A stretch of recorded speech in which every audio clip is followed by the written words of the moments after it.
6, 6, 6. The most famous number in history. Say it out loud, and everyone knows what you mean. The mark of the beast. The number of the Antichrist.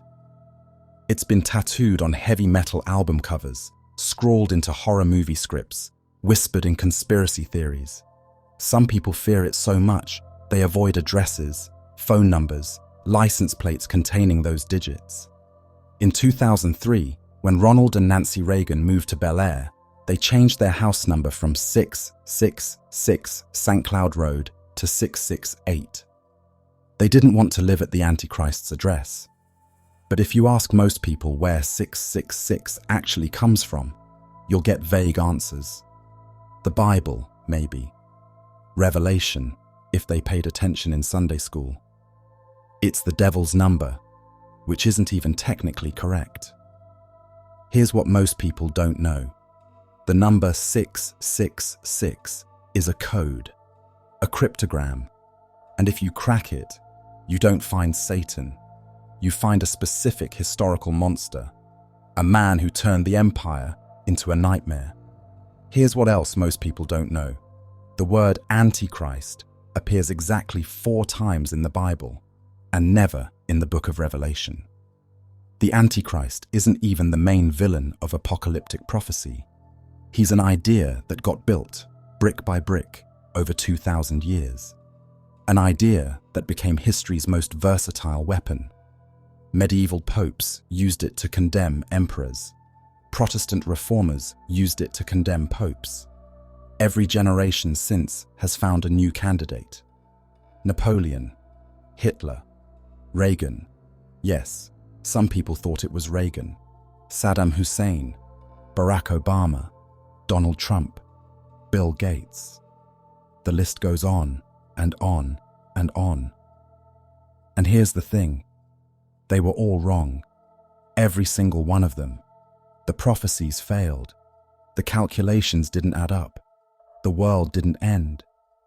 But that hasn't stopped the next generation from trying. Right now, somewhere, someone is rearranging the letters of a politician's name, assigning numbers to each one, and getting 666. They're convinced they figured it out. They're convinced this time is different. They're wrong too. So where did this idea come from? How did a handful of cryptic verses from ancient texts become the blueprint for identifying ultimate evil? Why have Christians spent 2 millennia accusing everyone from Muslim caliphs to microchip manufacturers of being the Antichrist? And what does the obsession with this figure reveal? Not about prophecy, but about us. This is the story of the Antichrist, not the person, because he doesn't exist, but the idea. An idea born in the caves of Qumran, forged in the fires of Rome, weaponized in medieval power struggles, illustrated by Renaissance masters, marketed by 19th century theologians, and downloaded into 21st century conspiracy theories. By the time we're done, you'll see the Antichrist everywhere. The word Antichrist comes from Greek, Antichristos, 2 parts, anti plus Christos. But here's where it gets interesting. Most people assume anti means against. They're half right. In Greek, this prefix carries a dual meaning. It does mean against or opposite to, but it also means in place of or instead of. An opponent versus an imposter. An enemy who attacks openly versus a replacement who pretends to be you. This is critical. The Antichrist isn't just someone who opposes Christ. He's someone who counterfeits Christ, who imitates him, who performs miracles, speaks with authority, gathers followers, offers salvation. The terror of the Antichrist isn't that he's obviously evil, it's that he's convincingly good. The wolf in sheep's clothing, the false prophet who does real miracles, the liar who tells you exactly what you want to hear. Christianity's earliest theologians understood this. Irenaeus of Lyons, writing around 180 CE, described the Antichrist as the sum of all apostasy, not just an enemy of God, but a parody of God, the ultimate counterfeit. The second half of the word, Christos, is Greek for the Hebrew Mashiach, Messiah. Both mean anointed one. In ancient Israel, prophets anointed kings by pouring oil over their heads. When early Christians proclaimed Jesus as the Christ, they were making a political claim. This carpenter from Nazareth wasn't just a teacher. He was the promised anointed king. So Antichristos is the anti-anointed, the false king, the pretender to the throne. But as we mentioned earlier, the word Antichrist appears exactly 4 times in the entire Bible, and all 4 appearances are in the same set of documents. 2 short letters attributed to John, one of Jesus' apostles. Not in Daniel, not in Revelation, not in Paul's warnings about the man of lawlessness. The word shows up in 1 John and 2 John, and nowhere else. Here's what John wrote, around 90 to 100 CE. Children, it is the last hour, and as you have heard that Antichrist is coming, so now many Antichrists have come. Notice something. John uses the word 2 ways in the same sentence. The Antichrist, singular, a specific future figure, and many Antichrists, plural, false teachers already active. This dual usage has haunted Christian theology ever since. Is the Antichrist a single person who will appear at the end of time? Or is Antichrist a category that appears in every generation? John seems to say, both. A few verses later, who is the liar but he who denies that Jesus is the Christ? This is the Antichrist, he who denies the Father and the Son. 1 John 2:22. So an Antichrist is anyone who denies that Jesus is the Messiah. By this definition, the early church was surrounded by Antichrists. Gnostics who claimed Jesus was only spirit, not flesh. Jewish teachers who rejected Jesus' claims. Pagan philosophers who dismissed Christianity as superstition. But John also warns about the Antichrist as a future threat. Every spirit that does not confess Jesus, has come in the flesh, is not from God. This is the spirit of the Antichrist, which you heard was coming and now is in the world already. Present and future, already here and yet to come. In his second letter, many deceivers have gone out into the world, those who do not confess the coming of Jesus Christ in the flesh. Such a one is the deceiver and the Antichrist. 2 John 1:7. Deceiver, liar. These are the traits John emphasizes, not military conquest, not political power, not supernatural horror, just deception. The Antichrist's primary weapon is the lie. But if the word Antichrist only appears 4 times, and only to describe deceivers and false teachers, how did it become the central figure of Christian apocalyptic imagination? Because while John used the word, he wasn't inventing a new concept. He was naming something that already existed in Jewish apocalyptic thought. Something older, something darker. And the Bible is full of descriptions of this figure, even if they don't use John's word. The answer: they took pieces from different parts of the Bible and assembled them like a puzzle. A prophecy from Daniel here, a warning from Paul there, visions from Revelation over there. None of these texts use the word Antichrist, but they all describe figures who sound like what John meant. Over centuries, theologians merged these descriptions into a single composite character. Let's look at the pieces. The oldest piece comes from the Book of Daniel, written around 167 BCE, during one of the darkest periods in Jewish history. The Seleucid Empire controlled Judea, and the Seleucid king, Antiochus IV Epiphanes, decided to erase Jewish identity. He outlawed Jewish religious practices, banned circumcision, burned Torah scrolls, and in 167 BCE, he did something so offensive, it became seared into Jewish memory. He sacrificed a pig on the altar of the Jewish temple in Jerusalem. Then he erected a statue of Zeus in the Holy of Holies. This event became known as the Abomination of Desolation. The Book of Daniel contains apocalyptic visions that many scholars believe were coded references to Antiochus.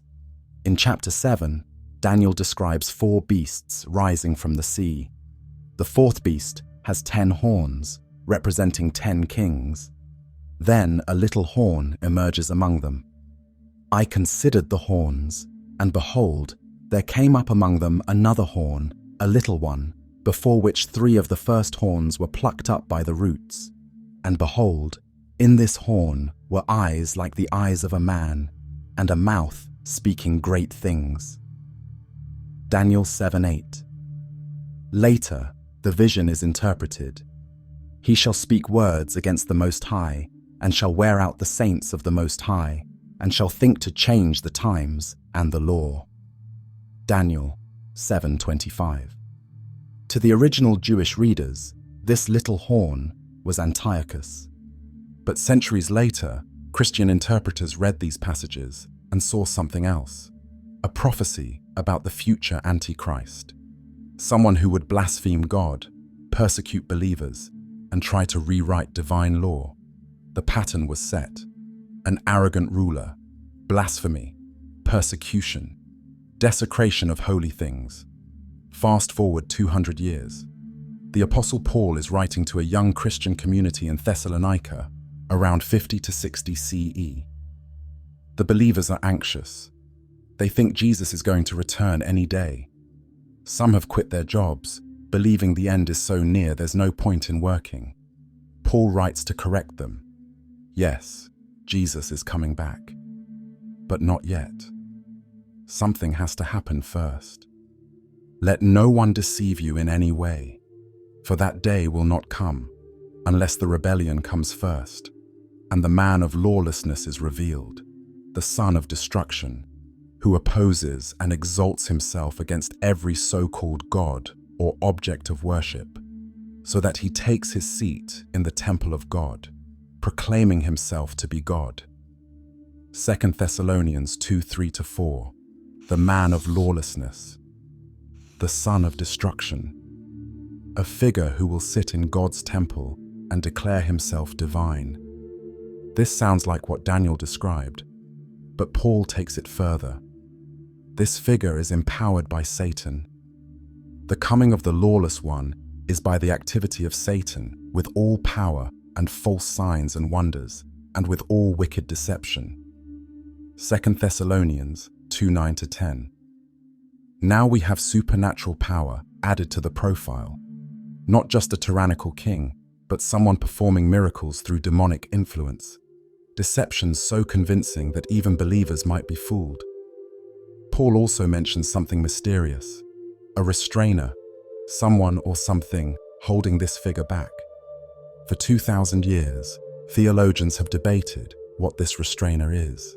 The Roman Empire, the Holy Spirit, the Church. We still don't know. But Paul's description gave early Christians a crucial detail. The Antichrist is being held back, for now. Then we get to the Book of Revelation, written around 90 to 95 CE, probably during the reign of the Roman Emperor Domitian. The author, also named John, but probably not the same John who wrote the epistles, has a series of apocalyptic visions. In chapter 13, he sees a nightmare. And I saw a beast rising out of the sea, with 10 horns and 7 heads, with 10 diadems on its horns and blasphemous names on its heads. 10 horns. Sound familiar? This echoes Daniel's vision. The beast receives its power from the dragon, identified earlier in Revelation as Satan. It speaks blasphemies against God. It wages war on the saints and conquers them. It demands worship. And then, the famous passage, this calls for wisdom. Let the one who has understanding calculate the number of the beast, for it is the number of a man, and his number is 666. Revelation 13:18, 666. the number that would haunt history. But Revelation never calls this figure the Antichrist. It's the beast. So why do Christians associate the beast with the Antichrist? Because the descriptions overlap. Both are empowered by Satan, blasphemous, persecutors of believers, deceivers, associated with the end times. Over time, these three figures, Daniel's little horn, Paul's man of lawlessness, and Revelation's beast, merged in the Christian imagination. They became one entity, the Antichrist. But here's what's fascinating. None of these original texts were thinking about a far future supervillain. Daniel was writing about a Greek king who died in 164 BCE. Paul might have been warning about a Roman emperor. Revelation's beast, as we'll see in the next chapter, was almost certainly a coded reference to the Emperor Nero and the persecution he unleashed on Christians. These were warnings about immediate threats, real dangers, flesh and blood tyrants. But once Christians started reading them as prophecies about a single future figure, the Antichrist stopped being a historical person and became a blank canvas, a template, a role waiting to be filled. And every generation since has found someone to cast in that role. Before we continue, if you're enjoying this, using my Audible link in the description is a massive, no-cost way to support the channel. You get a free 30-day trial, which includes 1 free audiobook credit, 2 if you're an Amazon Prime member, good for any premium title, and it's yours to keep forever, even if you cancel. If you're the kind of person who listens to 2-hour documentaries while doing other things, you're exactly who audiobooks were made for. This directly helps me keep making these deep dives. The link is right at the top of the description. Thank you. The Antichrist didn't begin with Christianity. The idea of a final enemy, a cosmic deceiver who would oppose God at the end of days, existed long before Jesus was born. And if you want to trace it to its source, you need to go to the caves. In 1947, a Bedouin shepherd named Mohammed Dib was searching for a lost goat in the cliffs near the Dead Sea. He threw a stone into a cave opening and heard pottery shattering. Inside, he found clay jars containing ancient scrolls wrapped in linen. He'd stumbled onto one of the most important archaeological discoveries of the 20th century, the Dead Sea Scrolls. Over the next decade, archaeologists found more than 900 manuscripts in 11 caves near the ruins of Qumran. The scrolls dated from around 300 BCE to 100 CE, making them 1,000 years older than any other known biblical manuscripts. They contained copies of Hebrew Bible texts, hymns, prayers, and community rules. And they revealed something crucial. Jewish apocalyptic thinking was already fully formed centuries before Christianity. The scrolls describe a cosmic war, not metaphorical, not symbolic, a literal, final battle between the forces of light and the forces of darkness. And leading the forces of darkness was a figure called Belial. The word Belial appears in the Hebrew Bible, but it's usually translated as worthlessness or wickedness. It's not a name, it's a concept. Someone who acts with Belial is someone who acts without value, without morality, a scoundrel, a villain. But in the Dead Sea Scrolls, Belial transforms. He becomes personified, a being, a demon, the leader of evil itself. One of the most important texts is called The War of the Sons of Light Against the Sons of Darkness, also known as the War Scroll. Written sometime in the 1st century BCE, it describes a 40-year apocalyptic conflict. On one side, the Sons of Light, led by the Archangel Michael and aligned with God. On the other, the Sons of Darkness, led by Belial. Here's how the scroll describes Belial's role. For this shall be a time of salvation for the people of God, and a time of dominion for all the men of his forces, and eternal annihilation for all the forces of Belial. Belial isn't just an enemy, he's the anti-god. His forces include not just demons, but also foreign nations, corrupt priests, and anyone who opposes the community's strict interpretation of Jewish law.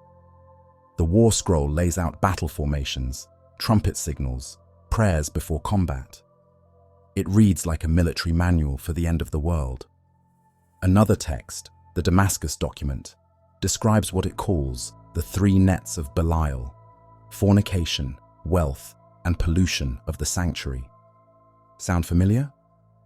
These are the same accusations Christians would later level against the Antichrist. Sexual corruption, love of money, and blasphemy against sacred spaces. The template was already there. But here's what makes Belial so important to our story. He's not described as acting alone in some distant future. The scrolls suggest Belial is active now, in the present.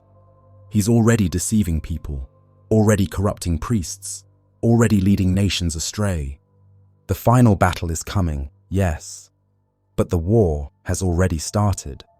This is exactly the same dual timeline thinking we saw in John's epistles. The spirit of Antichrist is already in the world, even as the Antichrist is still to come. Present and future, already and not yet. The Qumran community, probably Essenes, a strict Jewish sect, saw themselves as the remnant. The faithful few holding out against Belial's universal deception.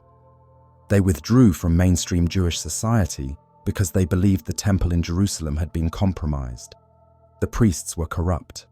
The people had been led astray by Belial. There's a profound pessimism in these texts. The world isn't just flawed, it's been captured, occupied by demonic forces. Only divine intervention can fix it. Only God himself, arriving with angelic armies, can defeat Belial and establish true righteousness. Later, Christian apocalyptic thought would inherit this entire framework. The idea that evil has a personality, a leader, a deceiver. The belief that the world is under enemy occupation, waiting for divine rescue. The conviction that a final cosmic battle will settle everything. Christians didn't invent the Antichrist. They inherited the blueprint from Jewish apocalyptic tradition, and they were about to give it a name. While Belial appears in texts written before Christianity, there's another figure in Jewish tradition that seems to emerge after Christianity and possibly in response to it. His name is Armilus, and he's one of the strangest, most grotesque figures in medieval Jewish eschatology. Armilus first appears in a 7th century text called Sefer Zerubbabel, the Book of Zerubbabel. It's a bizarre apocalyptic vision attributed to Zerubbabel, the governor of Judah who oversaw the rebuilding of the Second Temple after the Babylonian exile. But the text was actually written 1,000 years later, sometime around 629 to 636 CE, possibly in response to the Byzantine-Sasanian Wars. The story goes like this. Armilus will be born in Rome, the enemy capital, the seat of power that destroyed Jerusalem and scattered the Jewish people. But his birth is unnatural, satanic. According to the text, Satan or Belial impregnates a marble statue of a beautiful virgin. The statue gives birth to Armilus, and he is hideous.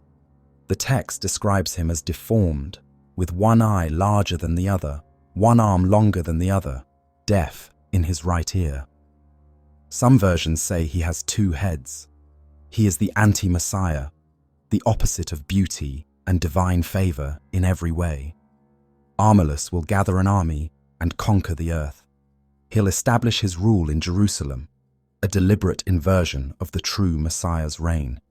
He'll wage war against the Jewish people, killing many, scattering others.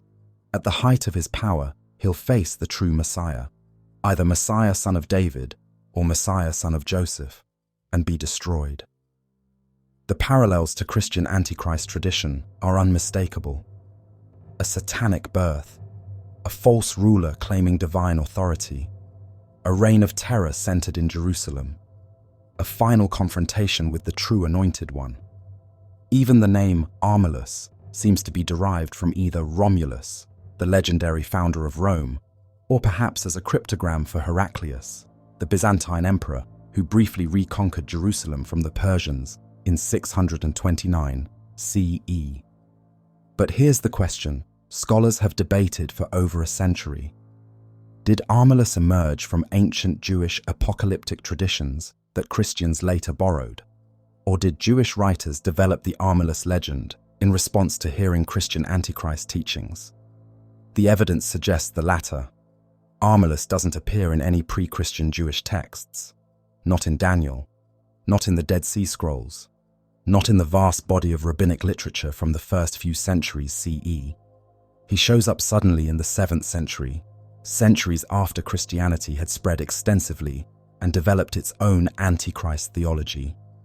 Some scholars argue that Jewish communities, living under Christian Byzantine rule, heard Christian preachers talking about the Antichrist and thought, "We need our own version of that story.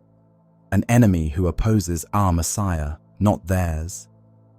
The result was Armilus, a figure who shared the structure of Christian Antichrist lore, but was aimed at a different audience, serving a different theological purpose.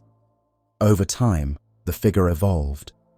By the 11th century, texts like Midrash Vayosha were calling him Armilus ben Belial, Armilus, son of Belial. Now the medieval figure was explicitly linked back to the ancient enemy from the Dead Sea Scrolls.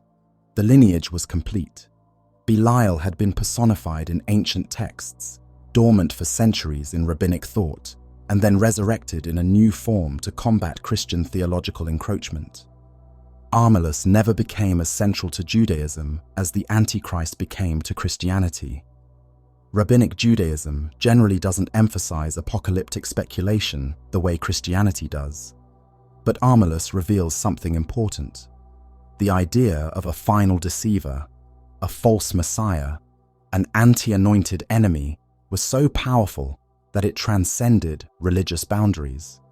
It moved from ancient Jewish sects to early Christians.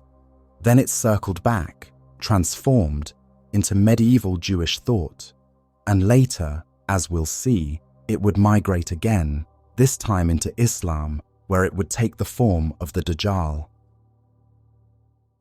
The Antichrist wasn't owned by one faith. It was a shared nightmare, a template for ultimate evil that each tradition modified to fit its own theology, its own enemies, its own fears. Before Christianity gave this figure a name, Jews imagined Belial. After Christianity spread, Jews imagined Armilus. And both figures, ancient and medieval, would shape how Christians themselves came to understand their own Antichrist. The idea was always bigger than any single religion. It still is. But when early Christians named this ancient terror Antichrist, they would soon give it a face. And that face belonged to a Roman emperor. On the night of July 18th, 64 CE, a fire broke out in Rome. It started in the merchant stalls near the Circus Maximus, in the valley between the Palatine and Caelian hills. The shops were crammed with flammable goods, oil, timber, textiles. The flames spread quickly. A strong wind fanned the fire through the narrow streets and wooden tenements of the overcrowded city. The Great Fire of Rome burned for 6 days. When it finally stopped, 3 of Rome's 14 districts had been completely destroyed. 7 more were severely damaged. Thousands were homeless. Priceless temples, historic monuments, and irreplaceable records were gone. The heart of the empire was a smoking ruin, and the people wanted someone to blame. Rumors started almost immediately. Some said the emperor himself, Nero, had ordered the fire deliberately to clear land for his building projects. The story spread that Nero had watched the flames from his palace, playing his lyre and singing about the destruction of Troy. It was probably false. Nero was actually at his villa in Antium, 35 miles away, when the fire started. But the rumor stuck. Nero needed a scapegoat, and he found one in a strange new religious sect that most Romans barely understood, the Christians. The Roman historian Tacitus, writing about 50 years later, described what happened next. To suppress this rumor, Nero fabricated scapegoats and punished with every refinement the notoriously depraved Christians. First, Nero had self-acknowledged Christians arrested. Then, on their information, large numbers of others were condemned. Large numbers is an understatement. Christians were rounded up across the city, and Nero didn't just execute them. He turned their deaths into entertainment, into spectacle. Tacitus continues, "Their deaths were made farcical.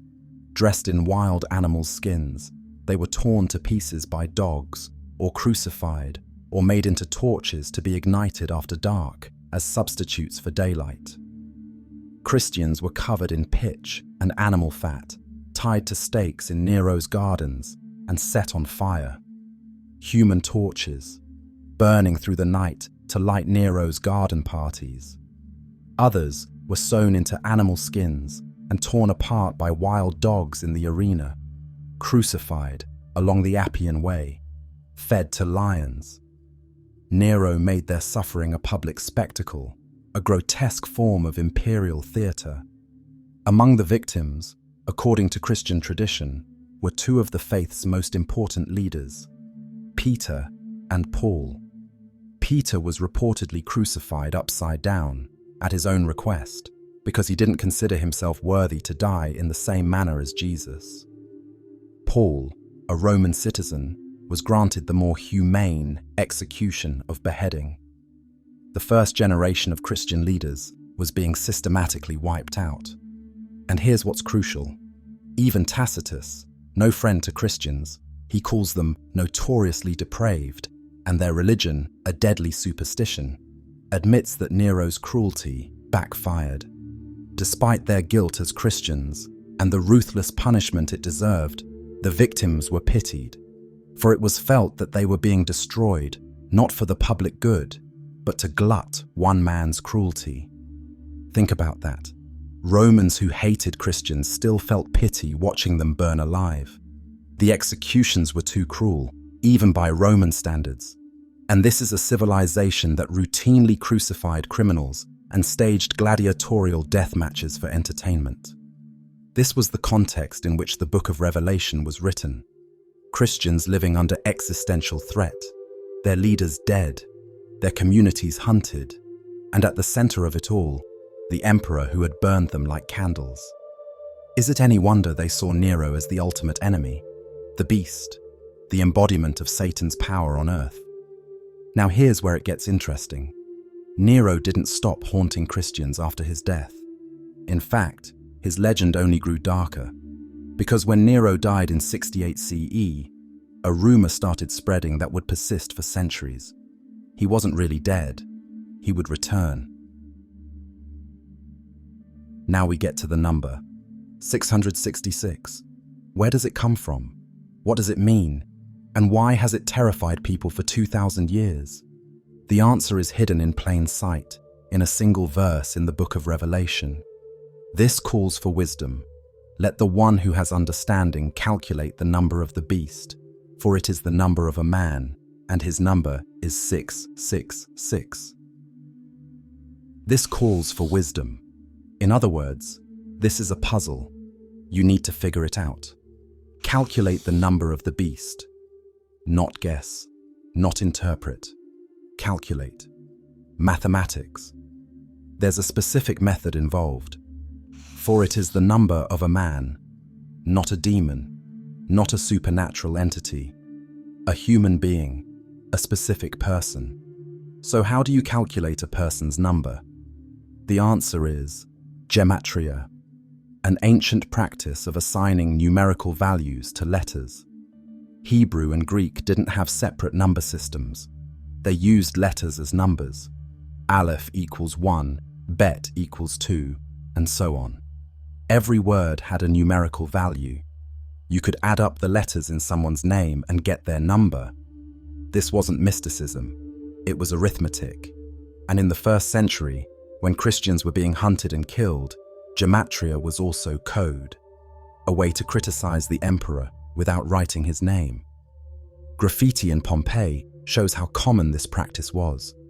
One inscription reads, "I love her whose number is 545. The number wasn't mystical, it was a love note in code.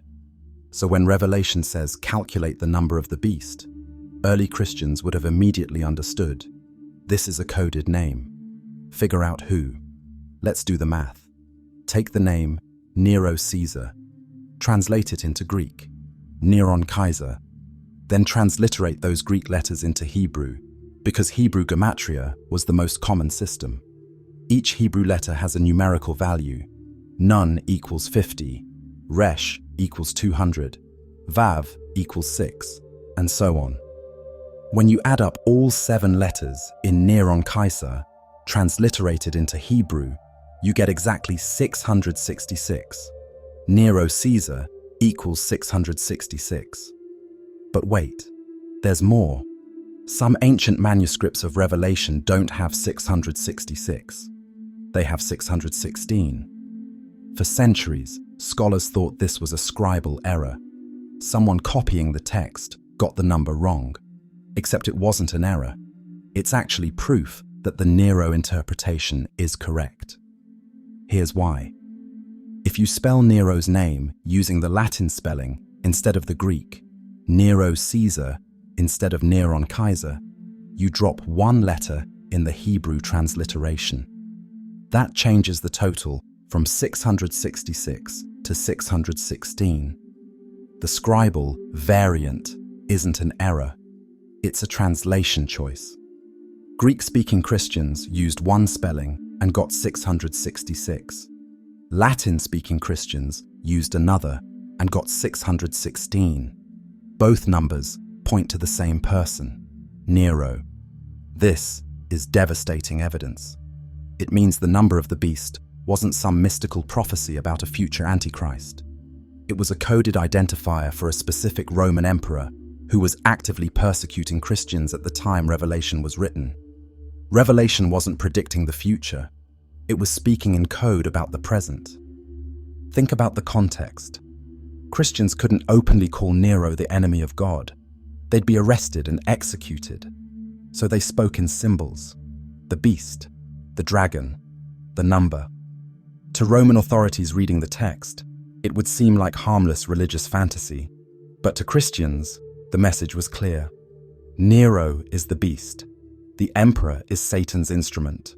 Resist, endure. God will judge him. And resist they did. The code worked so well that nearly 2,000 years later, most people still don't know what 666 originally meant. But here's the strangest part. Once you know 666 equals Nero, you realize how easily the number could apply to almost anyone if you manipulate the gematria. Change the language, add a title, use a nickname. Suddenly, every tyrant, every pope, every politician can be forced to equal 666. Napoleon? Calculate his name a certain way, and you get 666. Hitler? Same thing. Ronald Reagan?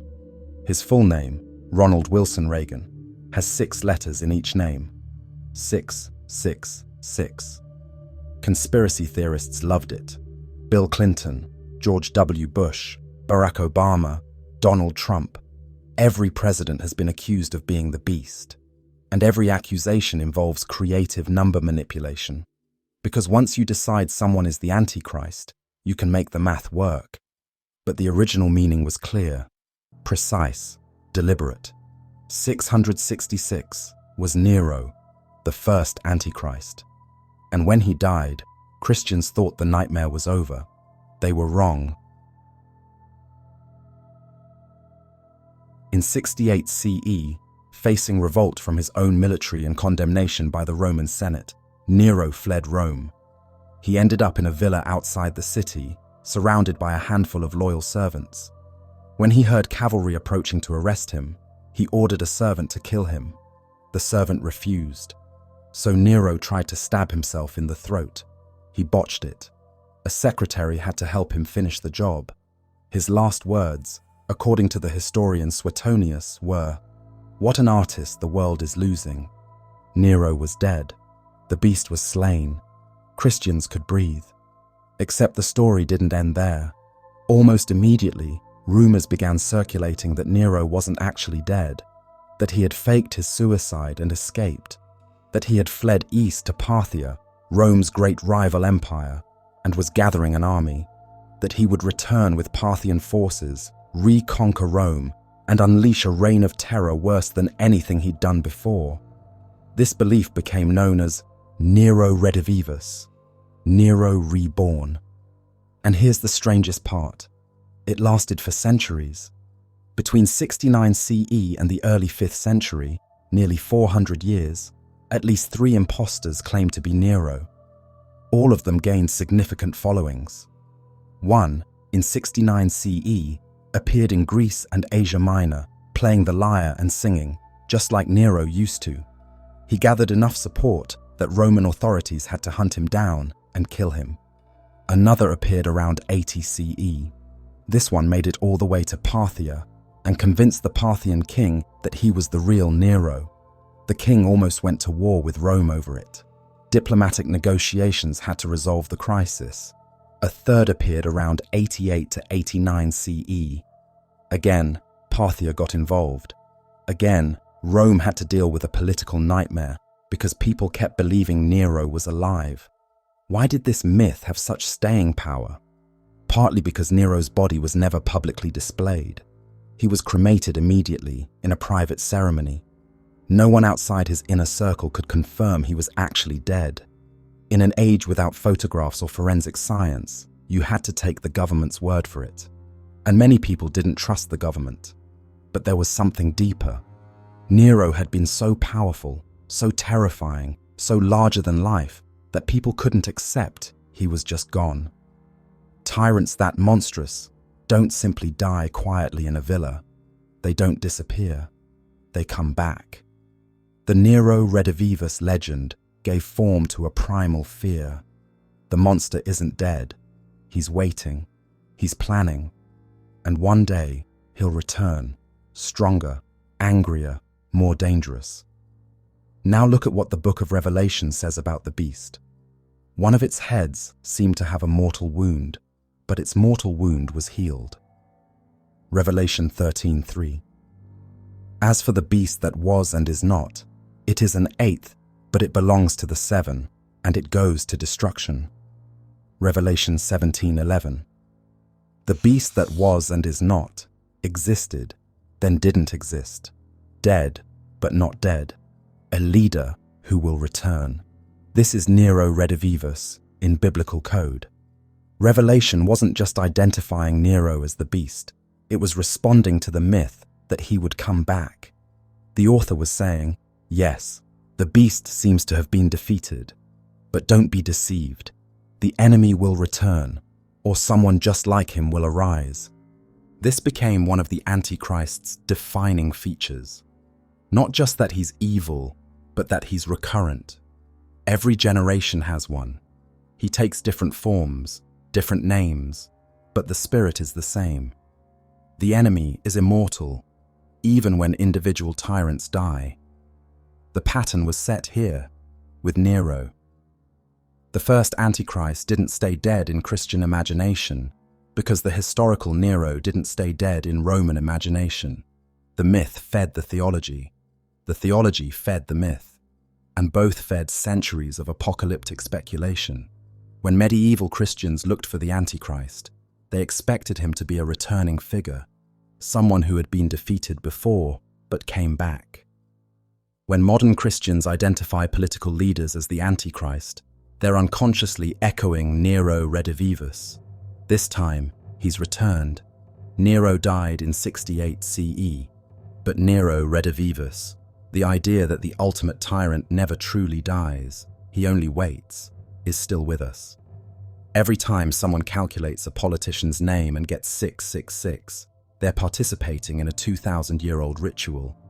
Every time a charismatic leader inspires both devotion and terror, someone whispers, "Is this the one?"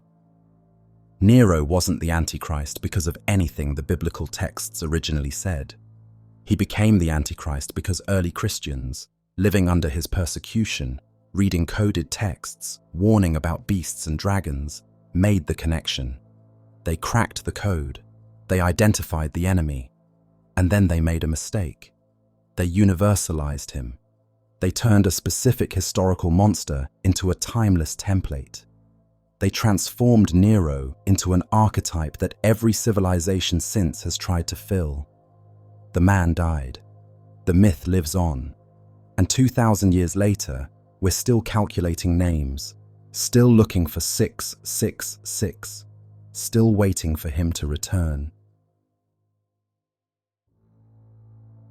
By the late 2nd century CE, Christians were assembling a profile. They had John's warnings about antichrists and the Antichrist. They had Daniel's little horn. They had Paul's man of lawlessness. They had Revelation's beast and the number 666. But who was the Antichrist? Where would he come from? Some of Christianity's earliest theologians found an answer in an unexpected place. An obscure prophecy about one of the 12 tribes of Israel, the tribe of Dan. In Genesis 49, the patriarch Jacob gathers his 12 sons and delivers deathbed prophecies about their descendant tribes. Most of the blessings are positive or neutral, but when he gets to Dan, something changes. Dan shall be a serpent by the way, a viper by the path, that bites the horse's heels so that his rider falls backward. Genesis 49:17. A serpent, a viper, an ambush predator. To ancient readers, this might have seemed like a reference to Dan's military cunning, but to early Christian theologians looking for clues about the Antichrist, this was more than metaphor. The serpent was Satan's form in Eden. If Dan's symbol was a serpent, maybe that meant something darker. Then they noticed something else. In Revelation 7, John has a vision of 144,000 people sealed from the 12 tribes of Israel. He lists all 12 tribes by name: Judah, Reuben, Gad, Asher, Naphtali, and so on. But Dan is missing. Why would one tribe be omitted from God's protection at the end times? The text doesn't explain, but it didn't need to. To theologians building a composite picture of the Antichrist, the absence was the explanation. Dan wasn't sealed because the Antichrist would come from Dan. You can't protect the tribe that produces the ultimate enemy. Irenaeus was among the first to make this connection explicit. It is said that the Antichrist is to spring from the tribe of Dan, and just as Christ came from Judah, so the Antichrist will come from Dan. A few decades later, Hippolytus of Rome elaborated in his treatise, On Christ and Antichrist. He wrote, "As the Christ was born of the tribe of Judah, so will the Antichrist be born of the tribe of Dan." This became standard Christian doctrine for over 1,000 years.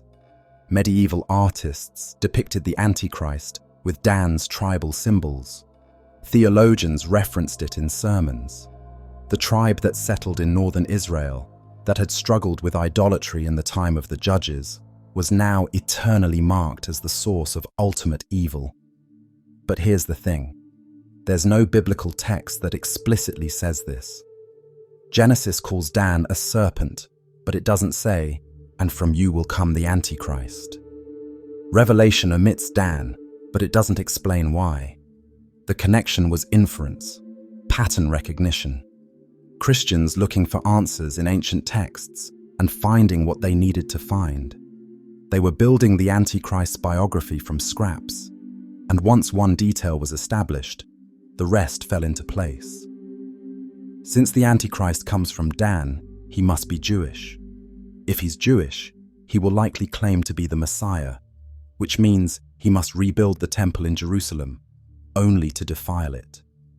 One assumption led to the next, until a complete narrative emerged. None of it was explicit in Scripture, but by the medieval period, it was accepted fact. This is how the Antichrist evolved, not through divine revelation, but through centuries of theological speculation compounding into certainty. A serpent metaphor became a prophecy, an unexplained omission became proof, and an entire eschatological villain was constructed from hints and implications. The tribe of Dan never asked to be history's scapegoat, but once the label was applied, it stuck. In the mid-10th century, a Benedictine monk named Adso of Montier-en-Der received a request from Queen Gerberga of France. She wanted to know about the Antichrist. When would he come? What would he do? How would Christians recognize him? Adso wrote back with a letter that would become one of the most influential documents in medieval Christianity, De Ortu et Tempore Antichristi, on the origin and time of the Antichrist. Written around 950 CE, Adso's treatise synthesized centuries of speculation into a systematic biography. This wasn't theology, it was narrative. A complete life story of the ultimate villain, written as if it were already known history. According to Adso, the Antichrist will be born from the tribe of Dan, as theologians had long believed. But his conception will be unnatural. The devil won't directly father him. That would make him too divine, too powerful. Instead, the devil will enter the womb at the moment of conception, ensuring the child is marked by evil from the very beginning. He will be raised in Babylon or Bethsaida, depending on the version. Magicians and evil spirits will tutor him. He'll learn sorcery, deception, every form of wickedness. By the time he reaches adulthood, he'll be the perfect inversion of Christ. Then he'll come to Jerusalem. This is crucial to Adso's narrative. The Antichrist must rebuild the temple. He must sit in it. He must declare himself God. This fulfills Paul's prophecy in 2 Thessalonians. He takes his seat in the temple of God, proclaiming himself to be God. But Adso takes it further. The Antichrist will perform false miracles to deceive people. He'll make fire descend from heaven. He'll heal the sick. He'll raise the dead, or at least appear to, using demonic tricks. He'll convert kings and nations through signs and wonders. Most of the world will worship him. For 3.5 years, he will reign. This is the period Christians would later call the Great Tribulation. During this time, 2 prophets will return to oppose him, Elijah and Enoch. These 2 Old Testament figures, who according to tradition never died but were taken up to heaven, will come back to earth to preach against the Antichrist. He will kill them. Their bodies will lie in the streets of Jerusalem for 3.5 days. Then they'll rise from the dead, ascend to heaven, and the Antichrist's power will begin to crack.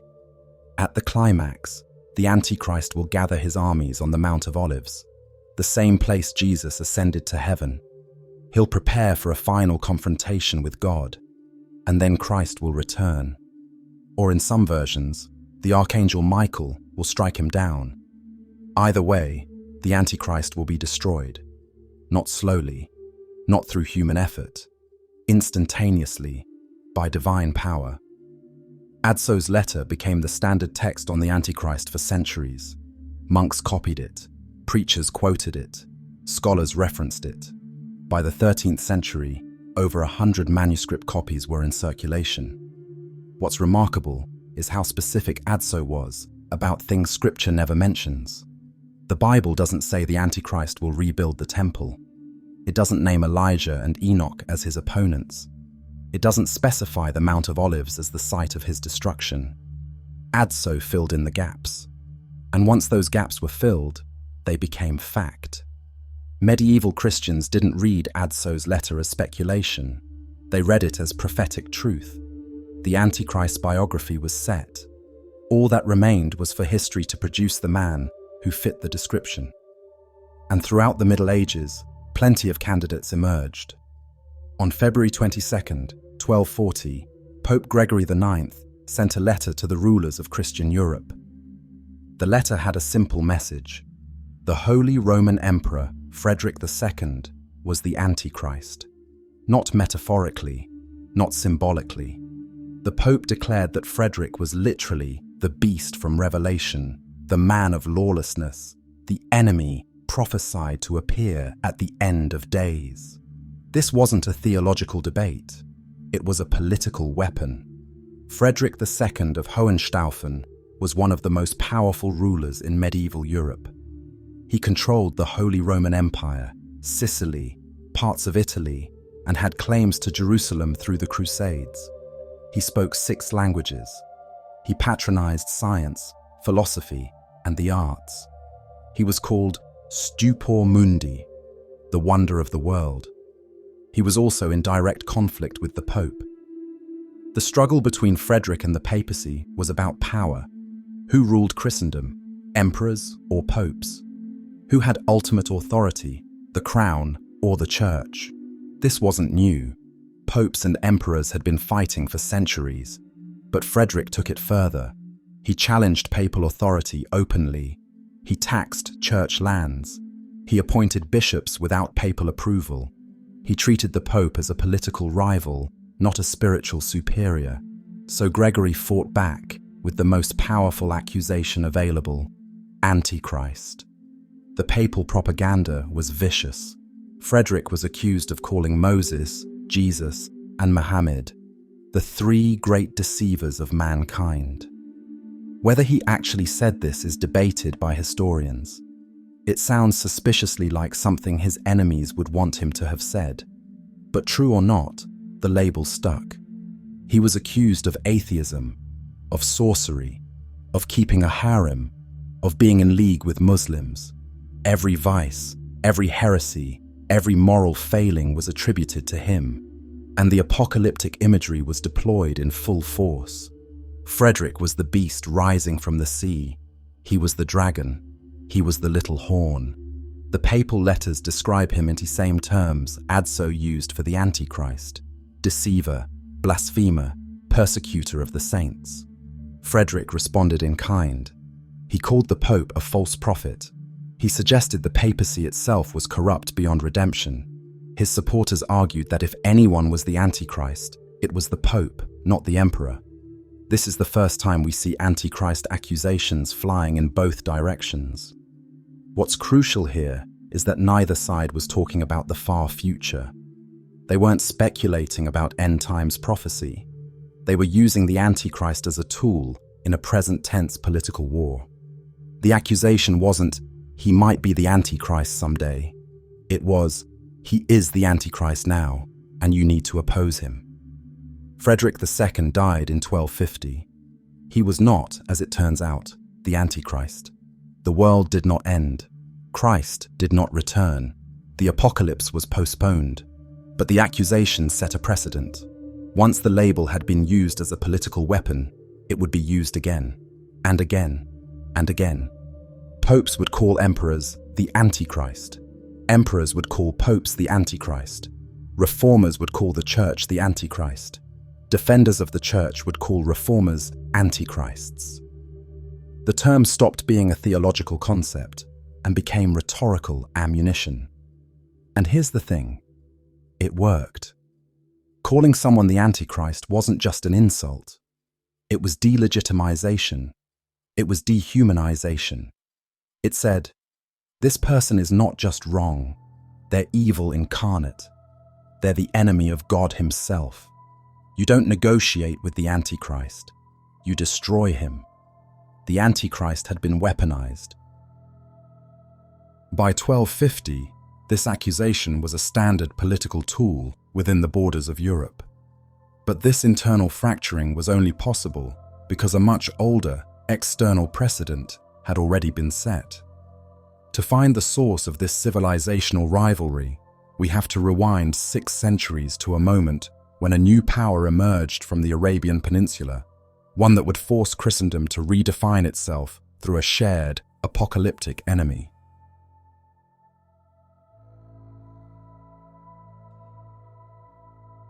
In the centuries following Muhammad's death in 632 CE, Islam spread with astonishing speed. Within 100 years, Muslim armies had conquered territories from Spain to India, Christian lands, North Africa, the Middle East, parts of Europe, fell under Islamic rule. Medieval Europe struggled to make sense of this. How could a new religion emerge so quickly? How could it defeat Christian armies? How could so many people convert? The answer many Christians arrived at: Muhammad must be a false prophet, a tool of Satan, possibly the Antichrist himself. Medieval Christian polemics against Muhammad were brutal. He was called a sorcerer, a heretic, a servant of demons. His visions weren't divine revelation. They were demonic possession or epileptic seizures. The Quran wasn't scripture. It was deception designed to lead souls to hell. Some claimed Muhammad died in the year 666. This was almost certainly false. Most historical sources place his death in 632 CE, but the symbolism was too perfect to resist. If 666 was the number of the beast, and Muhammad died in 666, then obviously he was connected to the Antichrist. The math didn't need to be accurate. It needed to be convincing.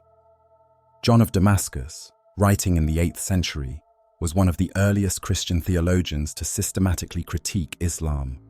He called it a heresy rather than a separate religion. To him, Muhammad was a false prophet who had corrupted Christian and Jewish teachings, mixed them with pagan Arab traditions, and created a dangerous hybrid faith. But the most famous medieval depiction of Muhammad comes from Dante's Divine Comedy, written in the early 14th century. In the Inferno, Dante places Muhammad in the 9th ditch of the 8th circle of hell, Malabauge, the realm of fraud. Specifically, among the sowers of discord. These are people who caused schism, division, religious conflict. And Dante's description is graphic. It's an eternal punishment designed to match his crime. He divided the unified truth of Christianity, so he's eternally divided himself. Interestingly, Dante treats Saladin, the Muslim general who recaptured Jerusalem during the Crusades, with far more respect. Saladin is placed in limbo among the virtuous pagans, not punished, just not saved. But Muhammad is tortured forever. This wasn't theology, it was propaganda. The Crusades required a narrative. If Christian knights were going to march thousands of miles to kill Muslims and reclaim Jerusalem, they needed to believe those Muslims were agents of ultimate evil. They needed to believe Islam was satanic. They needed to believe Muhammad was the Antichrist or his forerunner. And so the accusation was made, repeatedly, in sermons, in chronicles, in art. Most medieval Christians had never read the Quran. They didn't speak Arabic. They had no first-hand knowledge of Islamic theology, but they didn't need it. They already knew what they believed. Islam was the enemy. Muhammad was the deceiver, and the Antichrist was somehow involved. Why did medieval Christians need Muhammad to be the Antichrist? Because empires define themselves by their enemies. Christianity in the medieval period wasn't just a religion, it was the foundation of European identity. To be European was to be Christian. To be Christian was to oppose Islam. The two were inseparable. When Islam expanded into formerly Christian territories, it wasn't just a military threat, it was an existential one. If Christianity was the true faith, why was it losing? If God favored Christians, why were Muslims winning battles? If the Pope represented Christ on earth, why couldn't he stop the advance of the infidels? These were uncomfortable questions. The Antichrist accusations solved them. If Muhammad was the Antichrist, or at least a precursor to him, then Islam's success made sense. This was the prophesied deception, the false signs and wonders, the seduction of nations. It wasn't that Christianity was weak, it's that the end times were unfolding exactly as predicted. It reframed defeat as prophecy, and it gave Christian Europe a clear identity. We are the faithful remnant. We are the ones holding out against the Antichrist's forces. We are the defenders of truth in a world being deceived. This is how interreligious polemic functions as identity formation. You don't just oppose the other side, you define yourself through that opposition. The enemy becomes necessary. Without Islam to fight against, what would medieval Christendom be? United?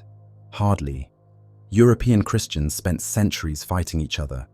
But when they needed unity, when they needed purpose, they had Islam. The same logic applied in reverse. Islamic scholars wrote polemics against Christianity. They argued that Christians had corrupted the original message of Jesus, that the Trinity was polytheism, that the Church had strayed from monotheism. And in Islamic eschatology, a figure emerged who mirrored the Christian Antichrist, the Dajjal. Two religions, two civilizations, two versions of the ultimate deceiver. Each side convinced they were fighting the forces of evil. Each side convinced the other was led by the Antichrist. And both sides were wrong. Or maybe both sides were right, but not about theology. They were right that they needed an enemy. Civilizations always do. The Antichrist, whether Christian or Islamic, wasn't a prophecy waiting to be fulfilled. It was a narrative tool, a way to make sense of conflict, a way to justify violence, a way to unite people against a common threat. Medieval Christians didn't hate Muslims because Muhammad was the Antichrist. They called Muhammad the Antichrist because they already hated Muslims. The accusation came after the conflict, not before. While medieval Christians were accusing Muhammad of being the Antichrist, Muslims were developing their own eschatological villain, Al-Masih ad-Dajjal, the false Messiah. And here's what's remarkable. The Dajjal doesn't appear in the Qumran. The Qumran mentions the Day of Judgment. It describes signs of the end times. It warns about deceivers and false prophets. But it never names the Dajjal. He exists only in the Hadith, the collected sayings and traditions attributed to the Prophet Muhammad, compiled in the centuries after his death. This is significant. The Hadith traditions developed during the same period when Christianity and Islam were in direct conflict. The same period when Christians were accusing Muhammad of being the Antichrist. And the Dajjal who emerges from these texts bears an unmistakable resemblance to the Christian Antichrist. According to the Hadith, the Dajjal will be blind in one eye. His good eye will bulge out like a grape. The Arabic word kafir, unbeliever, will be written on his forehead, visible to all Muslims, but invisible to non-believers. He will claim to be a prophet. Then he will claim to be God. He will perform false miracles.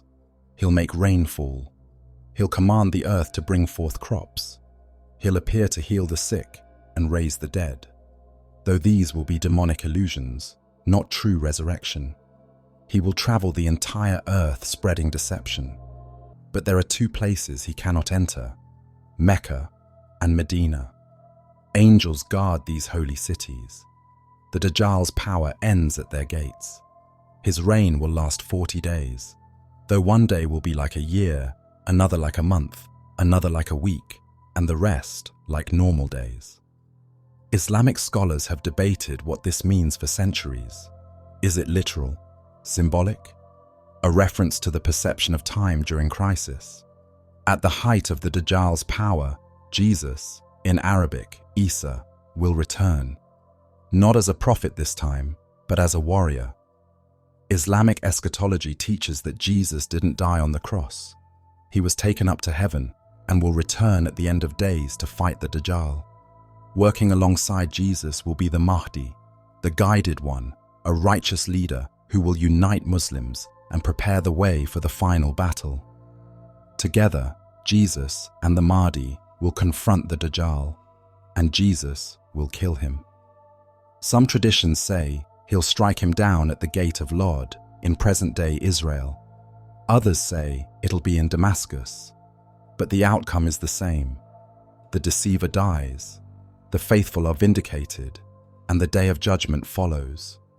The parallels are undeniable. A final deceiver who claims divine authority, false miracles that seduce nations, a limited period of reign, a confrontation with the true Messiah, destruction by divine intervention. Three faiths, Judaism, Christianity, and Islam, all developed versions of the same enemy. Jewish Belial, Christian Antichrist, Islamic Dajjal. They emerged in sequence. Jewish apocalyptic texts described Belial centuries before Christ. Christian texts describe the Antichrist in the 1st century. Islamic texts describe the Dajjal in the 7th to 9th centuries. Each tradition borrowed from the one before. Each adapted the concept to fit its own theology, and each used it to define itself against external threats. The Dajjal wasn't just a warning about the end times. He was a way to explain why non-Muslims rejected Islam. Why would people refuse the truth of the Quran? Because they'd been deceived by the Dajjal. Why would Christians and Jews oppose Muhammad's message? Because the Dajjal's influence had already begun. Just as Christians used the Antichrist to explain Islam's success, Muslims used the Dajjal to explain Christianity's persistence. The template was too useful to belong to one faith. It migrated, it evolved, it adapted, and in every version, the message was the same. There is an ultimate enemy. He is coming. He will deceive almost everyone. Only the faithful will recognize him. Only the faithful will resist. It's the same nightmare, just spoken in different languages. On October 31st, 1517, a German monk named Martin Luther nailed 95 theses to the door of the castle church in Wittenberg. He was challenging the Catholic Church's sale of indulgences, payments that supposedly reduced time in purgatory. It was an academic dispute, a call for debate. Luther wasn't trying to start a revolution. He wasn't trying to split Christianity. But within a few years, Luther would declare the Pope to be the Antichrist, and he would mean it literally. Luther's transformation wasn't immediate. Early in his career, he revered the papacy. He believed the Pope was Christ's representative on earth. He trusted the Church's authority. But the more Luther studied Scripture, the more he saw a gap between what the Bible taught and what the Church practiced. Salvation by grace through faith, not through works, not through payments, not through priestly mediation. The Bible alone as ultimate authority, not tradition, not papal decrees. When Luther challenged these practices, the Church didn't reform, it doubled down. Pope Leo X issued a papal bull condemning Luther's teachings. Luther was excommunicated. His writings were burned. And Luther's response was to burn the papal bull publicly and declare that the Pope was the Antichrist. Not a servant of the Antichrist, not a corrupt leader, the Antichrist himself. In his writings, Luther laid out the case. The Antichrist exalts himself above God. The Pope claims authority over Scripture, over kings, over salvation itself. The Antichrist sits in God's temple. The Pope sits in the Church, claiming to speak for God. The Antichrist deceives through false signs. The Catholic Church offers relics, miracles, visions, all designed to lead people away from Scripture. The Antichrist persecutes true believers. The Church burns heretics, including those who translate the Bible into common languages. Luther's conclusion: we are certain that the papacy is the seat of the true and real Antichrist. I have almost completely satisfied myself that the Pope is the Antichrist prophesied by Scripture in the last days. This wasn't rhetorical exaggeration. Luther genuinely believed he was living in the end times. He thought the Reformation was the final battle between God's truth and Satan's deception. He expected Christ to return soon, and he wasn't alone. Protestant reformers across Europe reached the same conclusion. John Calvin, John Knox, John Wesley, all identified the papacy as the Antichrist. It became foundational Protestant doctrine. Visual propaganda spread the message. Woodcuts depicted the Pope with devils whispering in his ear. Illustrations showed him wearing crowns, while Christ wears thorns. Charts aligned the beast of Revelation with the structure of the Catholic Church. 7 heads, 7 hills of Rome, 7 sacraments. The Council of Trent, the Catholic Church's response to the Reformation, was seen as proof. Instead of reforming, the Church reaffirmed every doctrine Protestants opposed: purgatory, indulgences, papal authority, the veneration of saints. To Protestants, this confirmed everything. The Church refused to submit to Scripture. It refused to acknowledge error. It insisted on traditions that had no biblical basis. Only the Antichrist would behave this way. The accusations went both directions. Catholics called Luther the Antichrist. They called Calvin the Antichrist. They produced their own woodcuts, showing Protestant reformers as demons, as servants of Satan, as agents of the beast. Europe descended into religious war. The 30 Years' War killed millions. The English Civil War pitted Protestant against Catholic. France saw massacres. Germany was devastated. And through it all, each side was convinced they were fighting the Antichrist. The Antichrist wasn't a future threat anymore. He was here. He was the enemy across the battlefield. He was the neighbor who worshipped differently. He was the theologian who interpreted Scripture the wrong way. The accusation had been fully weaponized.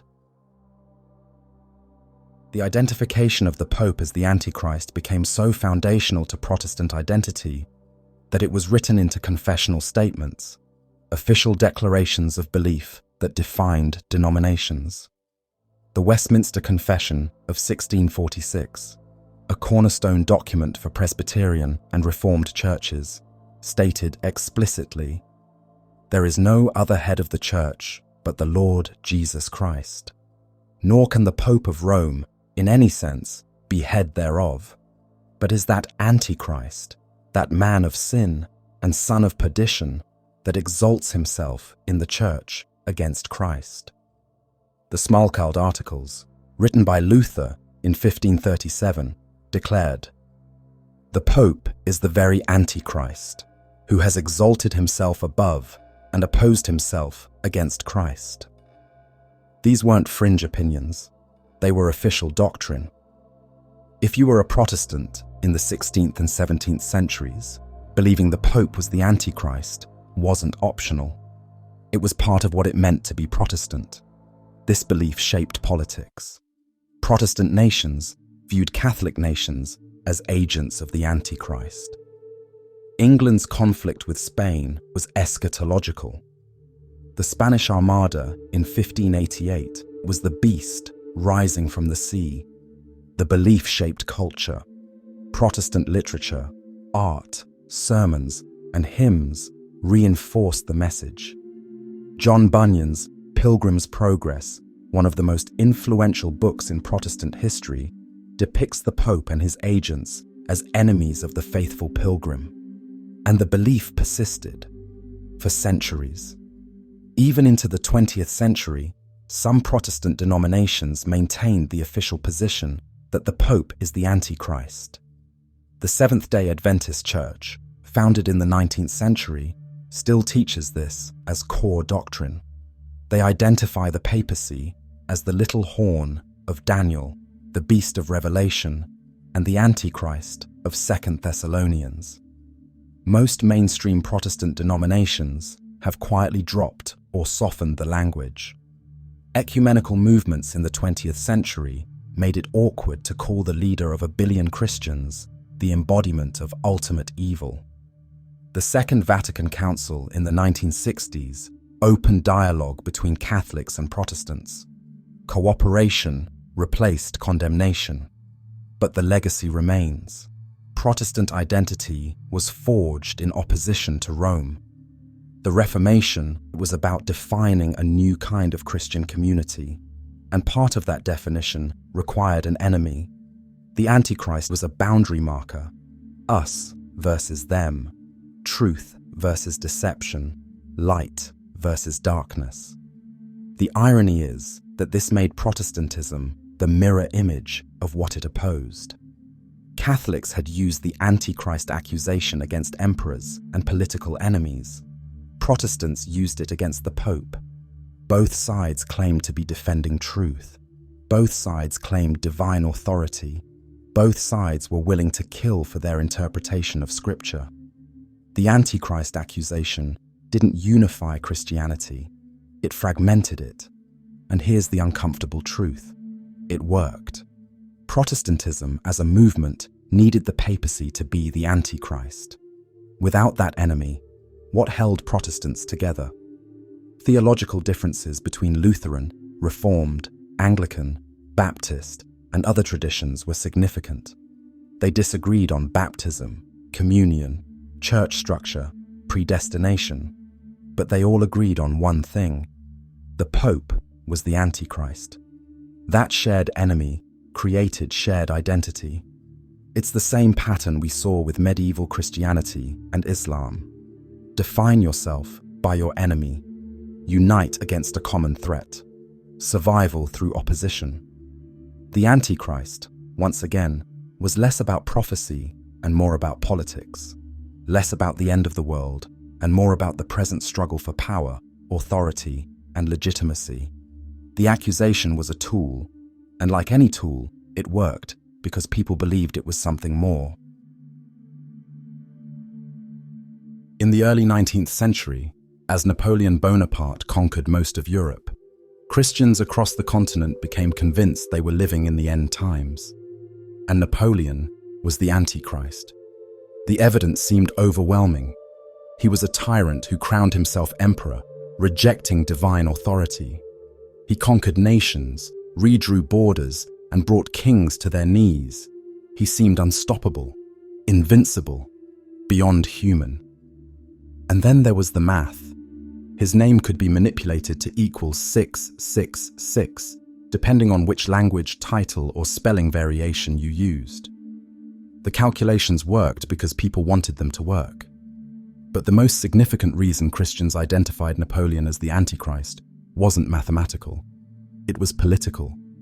Napoleon threatened the old order. He overthrew monarchies. He spread revolutionary ideals: liberty, equality, fraternity. He weakened the Catholic Church's power, seized church property, and placed priests under state control. To defenders of traditional authority, Napoleon wasn't just a military threat.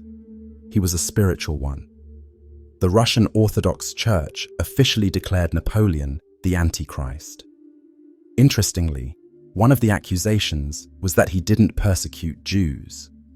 In old Russia, tolerance of Judaism was seen as evidence of Antichrist sympathy, because the Antichrist was prophesied to emerge from Jewish lineage and rebuild the temple. When Leo Tolstoy wrote War and Peace in the 1860s, decades after Napoleon's death, he opened the novel with Russian aristocrats discussing whether Napoleon was the Antichrist. This wasn't a fringe belief. It was mainstream enough to be the starting point for one of literature's greatest works. Napoleon died in exile in 1821. The world didn't end. Christ didn't return. The prophecy failed. But the lesson wasn't learned. Within a generation, new candidates emerged. If any modern figure seemed designed to fulfill Antichrist prophecy, it was Adolf Hitler, a dictator who demanded absolute loyalty, a charismatic leader who deceived millions, a persecutor of God's people, the Jews, a man who waged war against the entire world and nearly won. In the 1930s and 1940s, Evangelical scholars and preachers identified Hitler as the beast from Revelation. Some identified Mussolini as the false prophet, the second beast who supports the first. The Axis powers seem to align perfectly with end times prophecy. Hitler's rise matched the pattern, a leader emerging from chaos, offering solutions, gathering power, demanding worship. Nazi rallies looked like religious ceremonies. The salutes, the chanting, the devotion. It wasn't hard to see echoes of Revelation 13. They worshipped the beast, saying, "Who is like the beast, and who can fight against it?" The Holocaust made the connection even stronger. The Antichrist was prophesied to persecute the saints and wage war against God's people. 6 million Jews murdered, millions more dead in concentration camps. If this wasn't the work of ultimate evil, what was? But then Hitler died in 1945. The Third Reich, which was supposed to last 1,000 years, collapsed after 12. The world continued. Christ didn't return, and the prophecy failed. Evangelical leaders quietly stopped talking about Hitler as the Antichrist. Some reframed him as a type of the Antichrist, a preview, but not the real thing. Others simply moved on to the next candidate. But here's what's important. While Hitler was alive, the identification wasn't speculation. It was certainty.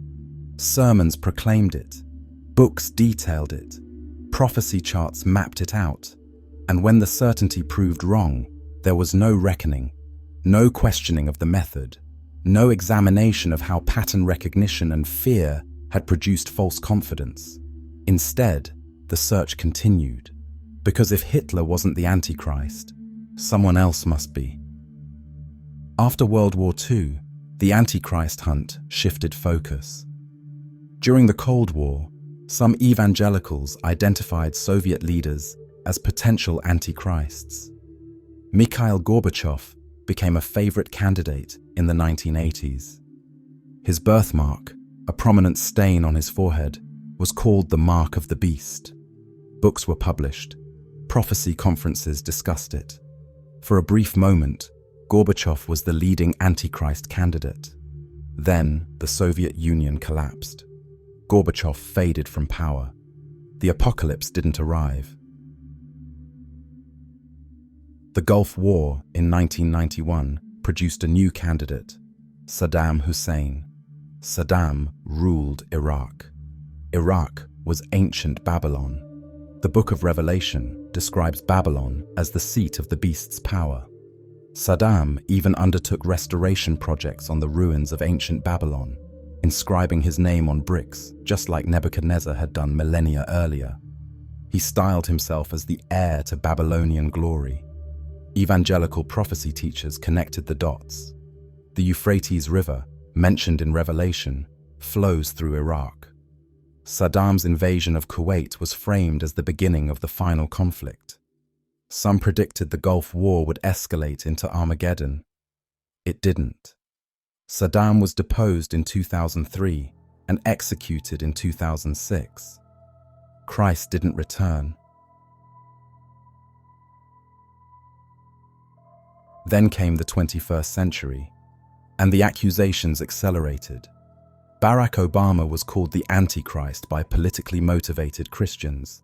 His charisma, his global appeal, his message of hope and change. To his opponents, these weren't just campaign slogans. They were signs of deception. Websites calculated his name to equal 666. Videos claimed he was Muslim, foreign-born, un-American. Anything to paint him as the ultimate outsider, the infiltrator, the false messiah. When Donald Trump was elected, the accusations reversed. Now Trump was the Antichrist. His authoritarianism, his lies, his ego, his divisiveness. Progressive Christians applied the same apocalyptic language conservatives had used against Obama. Neither was the Antichrist. Both presidencies ended peacefully. The world continued. But the accusations themselves reveal something important. The Antichrist isn't about theology anymore. It's about politics. It's a weapon. You call your enemy the Antichrist to delegitimize them, to rally your side, to reframe political conflict as cosmic warfare. It's the same tactic medieval popes used against emperors, the same tactic Protestants used against Catholics, the same tactic Christians used against Muslims. The pattern is consistent. Identify the threat, apply the label, reframe political or cultural anxiety as cosmic battle. It's been 2,000 years, dozens of candidates, hundreds of failed predictions, and still the hunt continues. Because the Antichrist isn't a person waiting to appear. He's an idea that keeps getting reimagined, a template we project onto our enemies, a narrative tool to make sense of threats we don't fully understand. The Antichrist has always been a mirror. He reflects back whatever a culture fears most. For early Christians under Roman persecution, it was the emperor who burned them alive. For medieval Christians threatened by Islam, it was Muhammad. For Protestants breaking from Rome, it was the Pope. And as technology accelerates, the mirror finds new reflections. As long as humans have fear, they'll have an Antichrist. And as long as they have an Antichrist, they'll keep finding new people to accuse. On October 22nd, 1844, thousands of Christians across America prepared for the end of the world. They were followers of William Miller, a Baptist preacher who had spent years calculating biblical prophecies and determining the exact date of Christ's return. Miller studied the book of Daniel, specifically the prophecy of 2,300 days in Daniel 8:14. Treating each day as a year, a common interpretive method, he calculated that the cleansing of the sanctuary, which he equated with Christ's second coming, would occur in 1843. When 1843 passed without incident, Miller recalculated. The new date, October 22nd, 1844. Believers sold their possessions. Farmers left crops unharvested. Families gathered in churches and hilltops, dressed in white robes, waiting for Jesus to appear in the clouds. And nothing happened. The sun rose, the day passed, night fell. Christ did not return. This event became known as the Great Disappointment. Testimonies from Millerites describe the crushing aftermath. One follower wrote, "I waited all through Tuesday, and dear Jesus did not come. I waited all the forenoon of Wednesday, and was well in body as I ever was. But after noon, I began to feel faint, and before dark, I needed someone to help me up to my chamber, as my natural strength was leaving me very fast, and I lay prostrate for 2 days without any pain, sick with disappointment." Another wrote, "Our fondest hopes and expectations were blasted, and such a spirit of weeping came over us as I never experienced before. It seemed that the loss of all earthly friends could have been no comparison. We wept and wept till the day dawn." Some abandoned their faith entirely, others doubled down. A smaller group reorganized, reinterpreted the prophecy, and concluded that something had happened on October 22nd, 1844, just not what they expected. Christ had entered the heavenly sanctuary to begin a final phase of judgment, not returned to earth. This reinterpretation became the foundation of the Seventh-day Adventist Church, which still exists today with over 20 million members worldwide. But the broader lesson was ignored. Date setting is dangerous. Certainty about the end times leads to devastation when the end doesn't come. And yet, the pattern repeated. The Jehovah's Witnesses have predicted the end of the world multiple times. Their founder, Charles Taze Russell, calculated that Christ's invisible return and the beginning of the last days would occur in 1874. When that passed without visible change, the organization reinterpreted it as a spiritual event, invisible to human eyes. Then they predicted 1914 as the year when God's kingdom would fully establish itself on earth.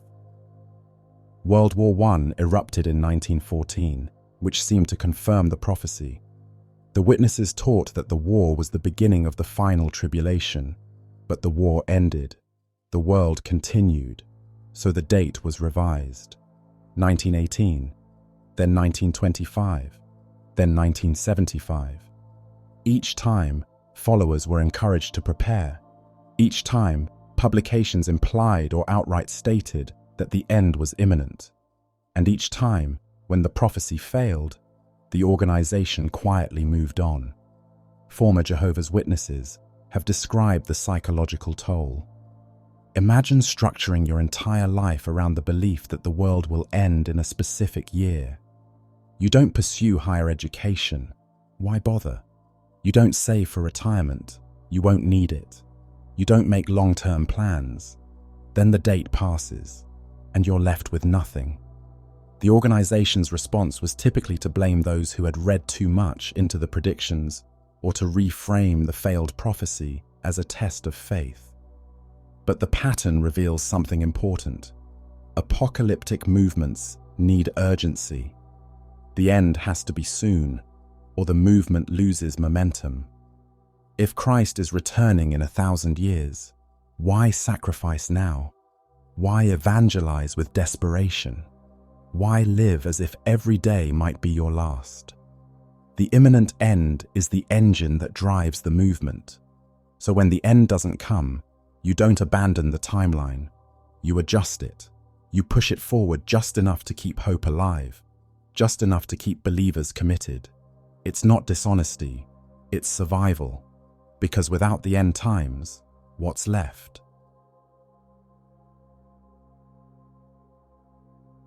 For 5 centuries before the Millerites, before the Jehovah's Witnesses, before modern date setters, the Antichrist wasn't just preached, he was painted, carved, illustrated, and some of history's greatest artists gave him a face that still haunts us.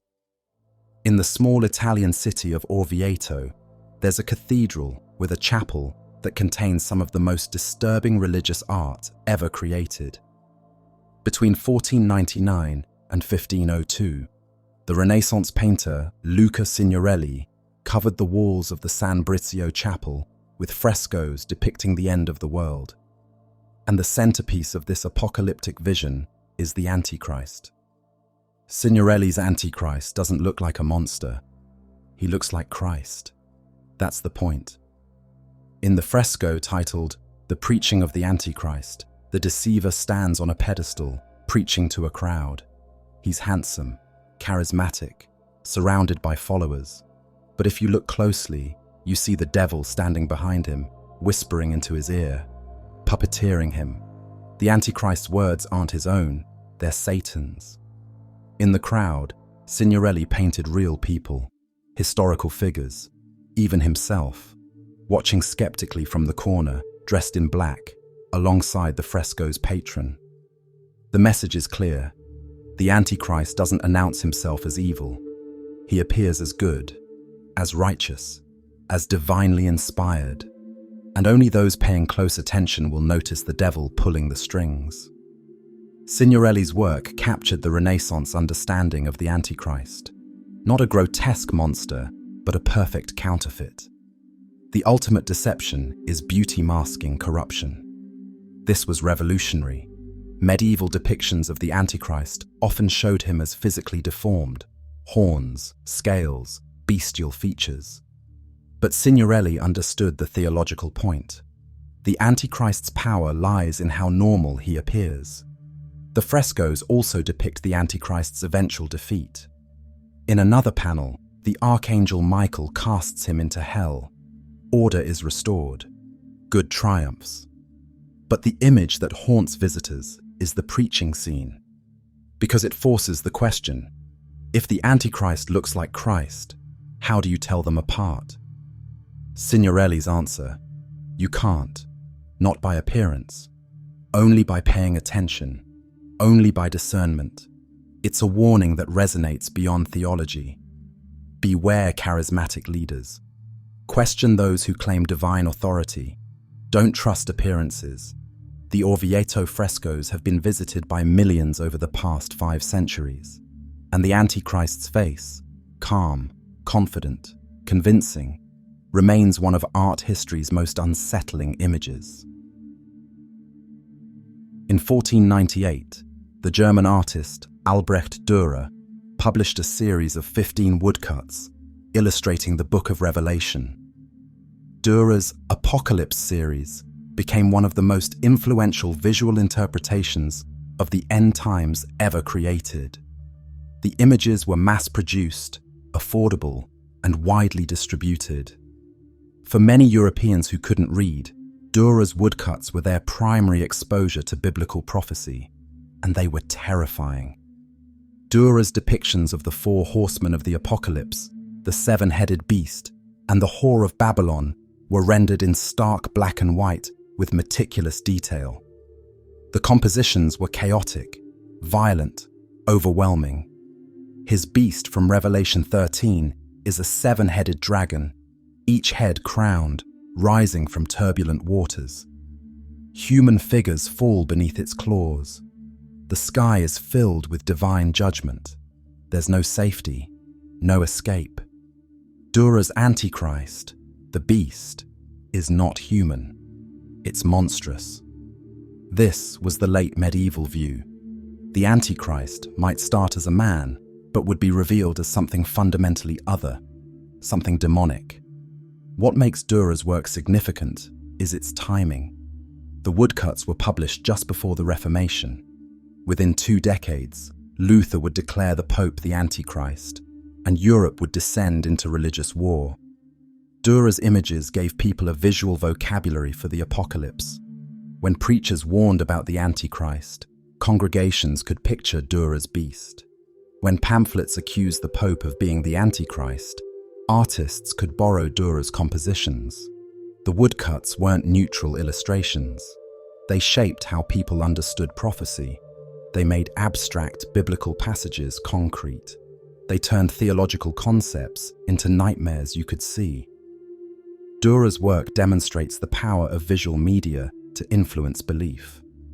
A well-crafted image can do what 1,000 sermons cannot: bypass rational analysis and speak directly to fear. And once an image lodges in cultural memory, it becomes part of how a society imagines the future. For centuries after Dürer, depictions of the Antichrist echoed his style. The 7-headed beast, the crowned horns, the chaos. Art didn't just reflect theology, it shaped it. In 1976, a horror film changed how the world imagined the Antichrist. The Omen told the story of Damien Thorne, a young boy adopted by an American diplomat. Damien seems normal, charming even, but he's actually the son of Satan, destined to become the Antichrist. The film wasn't subtle. Damien has 666 birthmarks under his hair. A sinister nanny protects him. People who discover his identity die in elaborate accidents. And at the climax, his adoptive father realizes the horrifying truth. The child he loves is the embodiment of evil. The Omen became a massive cultural phenomenon. It spawned sequels, a remake, and countless imitators. But more importantly, it embedded a specific vision of the Antichrist into popular consciousness. The Antichrist as a child, innocent-looking, raised by unsuspecting parents, hidden in plain sight. This was different from medieval depictions or Reformation accusations. The Antichrist wasn't a foreign emperor or a corrupt pope. He was domestic, suburban, American. The horror wasn't that evil was coming from outside. It was that evil was already here, wearing a child's face. The Omen tapped into Cold War-era anxieties, fear of infiltration, fear that threats could emerge from within, not just from Soviet enemies abroad, fear that you couldn't trust appearances, and it made the Antichrist entertaining. Before the Omen, the Antichrist was primarily a theological concept. After the Omen, he was a movie villain, a character, a plot device. The film's success demonstrated something important. Apocalyptic narratives sell. They tap into primal fears. They offer clear heroes and villains. They promise ultimate stakes, not just personal danger, but cosmic significance. Hollywood learned the lesson. In the decades since, the Antichrist and end times themes have appeared in dozens of films and TV shows, some serious, most campy, but all reinforcing the same cultural familiarity. The Antichrist is coming, and he'll look normal. In 1995, authors Tim LaHaye and Jerry B. Jenkins published Left Behind, the first book in a series that would become a cultural juggernaut. The series depicts the rapture, the sudden disappearance of all true Christians, and the 7-year tribulation that follows. The Antichrist, a charismatic Romanian politician named Nicolae Carpathia, rises to power, deceives the world, and establishes a brutal global dictatorship. The Left Behind series sold over 65 million copies. It spawned films, video games, and a merchandising empire. For millions of evangelical Christians, Left Behind wasn't fiction. It was prophecy in novel form, a preview of the future. The series popularized dispensationalist theology, a specific interpretation of end times prophecy developed in the 19th century. According to this view, history is divided into distinct periods, or dispensations. We're currently in the church age, which will end with the rapture. Then comes the tribulation, when the Antichrist reigns. Then Christ returns to establish a 1,000-year kingdom. Left Behind made this complex theology accessible. Readers didn't need to study Daniel or Revelation. They could just follow Nicolae Carpathia's rise and understand the entire eschatological timeline. But the series also had a darker effect. It normalized fear. Readers were encouraged to see current events through an apocalyptic lens. Every international treaty was a step toward one world government. Every charismatic leader was a potential antichrist. Every technological advancement was a precursor to the mark of the beast. The Left Behind phenomenon created an entire industry: prophecy conferences, YouTube channels, books analyzing current events for prophetic significance. A whole ecosystem built on the premise that the end is near, and the Antichrist was at the center of it all. Nicolae Carpathia became the template, a charming globalist politician who promises peace but delivers tyranny. Someone who manipulates media, controls technology, and demands worship. For readers of Left Behind, the message was clear. The Antichrist is coming. He'll look good, he'll sound convincing, and most people will follow him. Only the faithful remnant will resist. It's the same message Christians have been telling themselves for 2,000 years. But now it's a best-selling novel, and that makes it feel more real. The rapture is one of the most popular concepts in modern evangelical Christianity. It's also relatively new. The idea was developed in the 1830s by John Nelson Darby, an Irish Anglican priest who broke away to join the Plymouth Brethren movement. Darby studied biblical prophecy and came to a revolutionary conclusion. God has two separate plans, one for Israel, one for the church. According to Darby's system, God's prophetic timeline was paused when Israel rejected Jesus as Messiah. The church age, a parenthetical period not mentioned in Old Testament prophecy, began. When the church age ends, the prophetic clock will resume. Israel will take center stage again, and the events of Daniel and Revelation will unfold. But Christians won't be here for it. They'll be raptured, taken up to heaven before the tribulation begins. This was a radical departure from traditional Christian eschatology. For 18 centuries, Christians believed they would go through tribulation, not escape it. Suffering was expected. Persecution was promised. The idea that believers would be whisked away before things got bad was novel, but it was comforting. Darby's system, called dispensationalism, divided history into 7 distinct periods, each with different rules for salvation and different relationships between God and humanity. We're currently in the 6th dispensation, the Church Age. The 7th will be the millennium, Christ's 1,000-year reign on earth. Darby traveled extensively, teaching his system in Britain, America, and Canada. His ideas spread through Bible conferences, publications, and personal influence. And then an American lawyer got involved.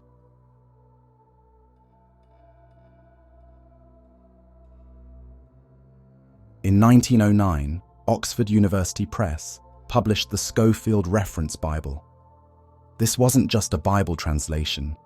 It was the King James Bible with extensive notes, cross-references, and commentary written by Cyrus Schofield, an American lawyer turned pastor who had embraced Darby's dispensationalist theology. The Schofield Reference Bible became one of the most influential books in American Protestant history. It sold millions of copies. For generations of evangelical Christians, Schofield's notes were treated as almost as authoritative as Scripture itself. And embedded in those notes was dispensationalism, the rapture, the 7-year tribulation, the Antichrist as a future world dictator, the rebuilding of the Jewish temple, the Battle of Armageddon. What Darby had developed as a theological system, Schofield packaged as biblical truth. Here's what made the Schofield Reference Bible so effective. The notes appeared on the same page as the biblical text. Readers didn't see them as interpretation. They saw them as explanation. When they read Revelation 13 about the beast, Schofield's note told them this was the Antichrist, a future political leader who would rule the world during the tribulation. The line between scripture and commentary blurred. For millions of readers, dispensationalism wasn't one interpretation among many. It was what the Bible taught. Period. The Schofield Reference Bible shaped American evangelicalism more than almost any other book. It influenced how pastors preached, how prophecy teachers taught, how believers understood current events, and it created an entire worldview. History is moving toward a climax. The Antichrist is coming. Israel's restoration is a prophetic sign. Technology is paving the way for the mark of the beast. Wars and rumors of wars prove we're in the last days. Dispensationalism gave believers a lens to interpret everything. And once you see the world through that lens, every headline becomes prophetic. Every crisis becomes a sign. The end is always near, because the system requires it to be. On June 26, 1974, a pack of Wrigley's Juicy Fruit gum became the first product to be scanned using a barcode at a supermarket checkout. Within weeks, some Christians were calling barcodes the mark of the beast. The reasoning: barcodes contain 3 sets of longer lines that mark the beginning, middle, and end of the code. These lines correspond to the number 6 in the barcode system. 3 sixes, 6, 6, 6. This interpretation was technically wrong. The guard bars don't actually represent numbers. But accuracy didn't matter. The symbolism was too perfect to ignore. Then came credit cards, then ATM cards, then RFID chips, then biometric scanners. Each new technology sparked fresh apocalyptic panic. In 1982, a book titled The New Money System 666 predicted that a global cashless economy was being established to prepare for the Antichrist's reign. The author warned that every financial transaction would soon require a number, and anyone who refused the number would be unable to buy or sell. It hasn't happened. Decades later, cash still exists, but the fear persists. When Sweden began moving toward a cashless society in the 2010s, prophecy teachers pointed to it as proof. When China implemented social credit systems, it was called a beta test for the mark. When payment companies introduced chip implants for employees, tiny RFID chips inserted under the skin for convenience, the warnings intensified. Each technological advancement is interpreted through revelation. It causes all, both small and great, both rich and poor, both free and slave, to be marked on the right hand or the forehead, so that no one can buy or sell unless he has the mark. The text is clear. A mark will be required for commerce, and in a digital age, that prophecy seems more plausible than ever. But here's the problem. Christians have been identifying the mark of the beast for centuries. It's been credit cards, barcodes, social security numbers, national ID cards, vaccine passports, and cryptocurrency. Every generation finds its mark. Every generation is convinced this time is different, and every generation has been wrong. In 1991, Tim Berners-Lee created the World Wide Web. Within a few years, prophecy teachers were warning that the internet was the infrastructure Satan would use to control the world. The reasoning made sense. Revelation describes the Antichrist establishing a global government. How could one person control the entire world? Through communication technology, through surveillance, through interconnected systems that track every transaction, every movement, every thought. The internet made global control technically feasible for the first time in history. When Edward Snowden revealed the extent of NSA surveillance in 2013, prophecy teachers said, "See? We told you. The infrastructure is already in place. The Antichrist just needs to take control of it." Every technological advancement is framed as a step toward the mark. Smartphones track your location. Social media monitors your behavior. Search engines know your thoughts before you finish typing. AI predicts your actions. Facial recognition identifies you in a crowd. These aren't evil in themselves, but in the hands of the Antichrist, they become tools of totalitarian oppression. The fear is understandable. Technology has enabled unprecedented surveillance. Governments do track citizens. Corporations do collect massive amounts of data. Privacy is eroding faster than most people realize. In March 2020, Bill Gates did a Reddit AMA, Ask Me Anything.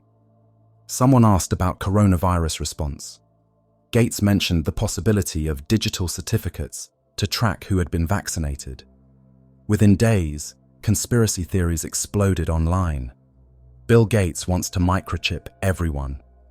The vaccines contain tracking devices. This is the mark of the beast. Gates is the Antichrist. Never mind that microchips can't fit through vaccine needles. Never mind that they'd need power sources and antennas to transmit data. Never mind that Gates was talking about digital records, not physical implants. The fear made sense on an emotional level. Technology is advancing faster than most people can comprehend. When a billionaire tech figure talks about certificates and tracking, the apocalyptic alarm bells ring. Bill Gates became the latest in a long line of Antichrist candidates. Not because of anything he actually did or said, but because he represents a type of power that feels alien and threatening. But attributing these developments to end times prophecy does something dangerous. It frames technological issues as spiritual warfare instead of political problems. If barcodes are the mark of the beast, you can't regulate them. You have to resist them. If the internet is Satan's tool, you can't reform it. You have to reject it or prepare for martyrdom. This mindset removes agency. It makes Christians passive observers of prophecy instead of active participants in shaping society's relationship with technology. And it creates a cycle where every innovation is viewed with suspicion, not because it's actually harmful, but because it might be prophetic. The result? Believers spend more time calculating whether the latest tech is the mark of the beast than they do asking whether it's just or equitable or safe. Prophecy becomes a distraction from ethics. In 2017, an anonymous user on the website 4chan began posting cryptic messages claiming to have high-level government clearance. The user, known as Q, alleged that Donald Trump was secretly fighting a global cabal of Satan worship. who controlled world governments, media, and financial institutions. This conspiracy theory, known as QAnon, spread rapidly through social media, and at its core was a familiar narrative. An evil conspiracy is deceiving the world. A righteous leader is fighting them. A final confrontation is coming. It's the Antichrist story, just rebranded. QAnon believers didn't explicitly call the cabal the Antichrist, but the structure was identical. A hidden enemy controlling world events, a global deception, a spiritual battle dressed in political language. And for many QAnon followers who were also evangelical Christians, the connection was explicit. They believed the deep state cabal was preparing the way for the Antichrist. That figures like George Soros, Bill Gates, and Hillary Clinton were either the Antichrist or his agents. The conspiracy merged with traditional end-times prophecy. COVID-19 vaccines became the mark of the beast. 5G towers were tools of surveillance. The World Economic Forum was establishing the Antichrist's one world government. QAnon demonstrates how apocalyptic thinking adapts to new contexts. The template remains. Ultimate evil is organizing. Most people are deceived. Only the awakened few can see the truth. It's the same message Christians have believed for 2,000 years, just with different villains. And like all Antichrist accusations throughout history, it functions as political ammunition. If your opponents aren't just wrong, they're literally agents of Satan, then compromise is impossible. Dialogue is futile. The only option is total victory or total defeat. QAnon made the apocalypse contemporary, and in doing so, it revealed how deeply Antichrist thinking is embedded in Western culture. You don't need to believe in biblical prophecy to think like an apocalypticist. You just need an enemy, a conspiracy, and the conviction that you're part of the faithful remnant fighting ultimate evil. Humans are pattern recognition machines. We're hardwired to find connections, even when they don't exist. This is an evolutionary advantage. Our ancestors who saw patterns, footprints in the mud, mean predator nearby, survived. Those who didn't recognize patterns became prey. But this same mechanism creates problems when applied to prophecy. We see what we want to see. When you're looking for the Antichrist, you'll find him. You'll connect dots that aren't actually connected. You'll interpret ambiguous events as confirmations. Psychologists call this confirmation bias. We notice evidence that supports our beliefs and ignore evidence that contradicts them. Example: you believe the Antichrist is rising. A charismatic leader gains power. You notice, he's persuasive, he's gathering followers, he's making promises that sound too good to be true. But you don't notice, dozens of other leaders are doing the same thing. Most politicians are charismatic. Most promise change. These aren't unique traits, they're standard political behavior. But because you're primed to see the Antichrist, ordinary political maneuvering looks apocalyptic. This is compounded by another cognitive bias, the availability heuristic. We judge the likelihood of events based on how easily examples come to mind. If you've been hearing about the Antichrist your whole life, the concept is highly available. So when you encounter someone who fits even part of the description, your brain says, this might be it. Prophecy belief creates a feedback loop. First, you're taught the Antichrist is coming soon. So you look for signs, and you find things that could be signs, because you're actively looking. Each sign reinforces your belief that the end is near, so you look even harder for more signs, and the cycle continues. This isn't stupidity, it's how human cognition works. We all do this with different beliefs. Prophecy believers just do it with eschatology. But there's more to the psychology. The Antichrist becomes a lens that makes the world coherent. It explains why bad things happen. The Antichrist's forces are at work. It explains why good people suffer. They're resisting the deception. It explains why history feels chaotic. We're approaching the climax. Remove the Antichrist, and suddenly you need new explanations. Messier ones, less satisfying ones. So the hunt continues, not because there's evidence, but because the alternative, meaningless, is unbearable. Here's the uncomfortable truth. The traits Christians attribute to the Antichrist are just the traits of authoritarians. Charismatic leadership, promises of security and prosperity, demands for absolute loyalty, control of information, persecution of dissenters, cult of personality. These aren't supernatural, they're human, and they happen regularly throughout history. Hitler wasn't the Antichrist. He was a fascist demagogue who exploited economic crisis and nationalist resentment. Stalin wasn't the Antichrist. He was a totalitarian dictator who used state terror to maintain power. The danger of focusing on the Antichrist is that it makes believers look for supernatural signs instead of recognizing human patterns. When you're watching for someone who performs false miracles, you might miss someone who's simply lying effectively. When you're calculating whether a name equals 666, you might ignore actual authoritarian policies. The Antichrist framework is a distraction. Real authoritarianism doesn't announce itself with apocalyptic signs. It creeps in gradually, through propaganda, through erosion of democratic norms, through vilification of enemies, through appeals to fear. And Christians, trained to look for the Antichrist in dramatic supernatural terms, often fail to recognize authoritarianism in its mundane forms. Worse, some actively support authoritarians, as long as those authoritarians claim to defend Christian values. Because the Antichrist is supposed to come from outside the faith. He's supposed to oppose Christianity openly. So when a leader claims to be Christian, waves a Bible, appeals to traditional values, he can't be the Antichrist. He's on our side. This is how believers align themselves with the very authoritarianism they claim to oppose.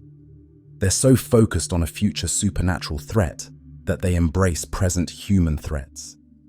The real danger was never a singular Antichrist figure. It was systems of oppression.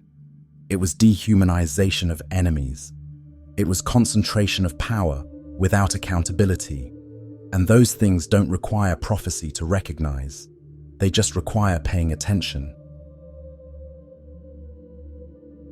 2,000 years of predictions, dozens of candidates, hundreds of failed prophecies.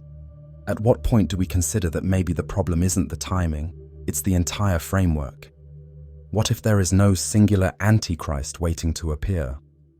Perhaps Revelation wasn't predicting a far future global dictator, but describing the Roman persecution early Christians were actually experiencing. Maybe Paul's man of lawlessness was a first-century threat, not a future one. It is possible that the entire composite figure, assembled from Daniel, Paul, Revelation, and centuries of speculation, is a theological construction, not a prophetic certainty. This isn't a comfortable question for believers who've structured their worldview around the Antichrist's imminent arrival, but it's worth asking. Because when you let go of the Antichrist, the world looks different. You stop looking for cosmic enemies and start recognizing human ones. You stop interpreting every political development as a sign and start engaging with it as politics. Instead of delegitimizing opponents as demonic, you have to treat them as human beings with different views. You stop waiting to be rescued by divine intervention and start taking responsibility for making the world better now. The Antichrist framework offers certainty, but it's a false certainty, and it comes at a cost.